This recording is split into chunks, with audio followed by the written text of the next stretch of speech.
സുഖമാണീ നിലാവ് എന്ന ഗാനത്തിലൂടെ മലയാളികളുടെ മനസ്സിൽ സ്ഥാനമുറപ്പിച്ച ഗായകൻ തന്നെയാണ് വിധു പ്രതാപ്. വർഷങ്ങൾക്കിപ്പുറം ഒട്ടേറെ അടിപൊളി പാട്ടുകൾ പാടി ഓരോ ദിവസവും ആരാധകരെ കൂട്ടുക തന്നെയാണ് ഈ ഗായകൻ. ഇപ്പോൾ ഗായകൻ എന്നതിലുപരി ടെലിവിഷൻ പ്രേക്ഷകരുടെ പ്രിയപ്പെട്ടവൻ കൂടിയാണ് വിധു പ്രതാപ് എന്ന ഗായകൻ.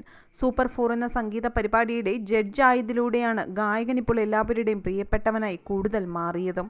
വിധുവിനെ പോലെ തന്നെ പ്രേക്ഷകർക്ക് പ്രിയപ്പെട്ടവൾ തന്നെയാണ് വിധുവിൻ്റെ ഭാര്യയും നർത്തകിയുമായ ദീപ്തി.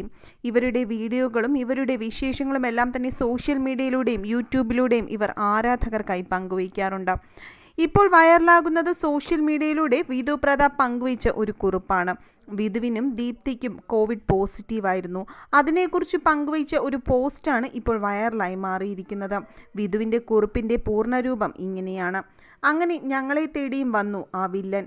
ആദ്യ ഉപഹാരം ഏറ്റുവാങ്ങിയത് ഞാനായിരുന്നുവെങ്കിലും പിന്നീട് ആ താലം ഞാൻ കൈമാറിയത് ദീപ്തി ഗന്ധർവനായിരുന്നു. പണ്ടേ എന്ത് കാര്യം ഏൽപ്പിച്ചാലും ആത്മാർത്ഥത കൂടുതലുള്ള അവൾ ആ താലവും പിടിച്ച് നേരെ ആശുപത്രിയിലേക്ക് പോവുകയായിരുന്നു. പിന്നീടുള്ള നീണ്ട ഒരാഴ്ച ഞാൻ വീട്ടിലും അവൾ ആശുപത്രിയിലും ഒറ്റയ്ക്ക്. ഐസൊലേഷൻ എന്ന വൺ മാൻ ഷോയ്ക്ക് ശേഷം ഇന്ന് ഞങ്ങൾ വീണ്ടും ഒന്നിക്കുകയാണ് സുഹൃത്തുക്കളെ, ഒന്നിക്കുകയാണ്. ഏത് ബാക്ക്ഗ്രൗണ്ട് മ്യൂസിക് വേണമെങ്കിലും ഫിക്സ് ചെയ്തോളൂ എന്ന് പറഞ്ഞുകൊണ്ടിട്ടാണ് വിധു ഇങ്ങനെ ഒരു കുറിപ്പ് പങ്കുവച്ചിരിക്കുന്നത്. ഈ കൊറോണ ആളത്ര വെടിപ്പല്ല, കൂട്ടത്തിൽ കൂട്ടാൻ കൊള്ളാത്തവന്, അതുകൊണ്ട് അകറ്റി നിർത്തുന്നതാ നല്ലതെന്നും വിധു പ്രതാപ് പറഞ്ഞിട്ടുണ്ട്. നിമിഷ നേരം കൊണ്ടാണ് വിധുവിന്റെ ഈ ഒരു പോസ്റ്റ് വൈറലായി മാറിയിരിക്കുന്നതും. ഒരുപാട് പേരാണ് വിധുവിന്റെയും അതുപോലെ തന്നെ ഭാര്യയുടെയും ഇപ്പോഴത്തെ ആരോഗ്യ അവസ്ഥയെക്കുറിച്ച് ചോദിച്ച് രംഗത്തെത്തിയിരിക്കുന്നത്. രണ്ടുപേരും സുഖമായി ഇരിക്കൂ എന്ന് തന്നെയാണ് ആരാധകർ ആശംസിക്കുന്നതും.